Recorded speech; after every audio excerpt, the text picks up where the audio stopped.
మీకు నేను కొన్ని నెంబర్ కార్డ్స్ ఇచ్చాను కదా, ఇక్కడ ప్రతి కార్డ్ లో కూడా రెండు నెంబర్లు ఉన్నాయి. ఒక నెంబర్ రెడ్ కలర్ లో ఉంది, ఒక నెంబర్ బ్లూ కలర్ లో ఉంది. ఈ రెండు నెంబర్ లో కూడా ఒకటి బిగ్ నెంబర్ ఉంటుంది, ఇంకొకటి స్మాల్ నెంబర్ ఉంటుంది కదా. ఇలా మీకు కొన్ని కార్డ్స్ ఇచ్చాను కదా, ఈ కార్డ్స్ లో ఇక్కడ రెండు ట్రేలు ఉన్నాయి చూసారా. ఏ కలర్ ట్రేలు ఇచ్చాను? ఈ నెంబర్స్ తగ్గట్టుగానే రెడ్ ట్రే ఒకటి బ్లూ ట్రే ఒకటి పెట్టారు. మీ ప్రతి ఒక్కరికి కూడా 6 కార్డ్స్ ఇచ్చారు.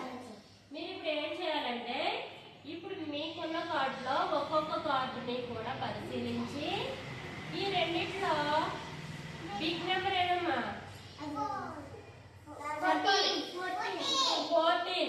14 బిగ్ నెంబర్ కాబట్టి 14 ఏ కలర్ లో ఉంది? బ్లూ కలర్ ఉన్న ట్రేలో వేయాలి. నెక్స్ట్ ఈ కార్డులో చెప్పండి, 20 బిగ్ నెంబర్ కాబట్టి ఏ కలర్ లో వేయాలి? ఏ కలర్? బ్లూ కలర్ లో వేయాలి. నెక్స్ట్ అండి, ఇప్పుడు ఇది ఎంతమ్మ నెంబరు? ఇది వీటిలో ఏ కలర్ నెంబరు బిగ్? ఏ కలర్ లో ఉంది? కాబట్టి రెడ్ ట్రేలో. నెక్స్ట్ చెప్పండి అమ్మా, 15 ఏ కలర్ బాక్స్ లో వేయాలి? రెడ్ ట్రేలో వేయాలి. ఇక్కడ బిగ్ నెంబర్ ఏది?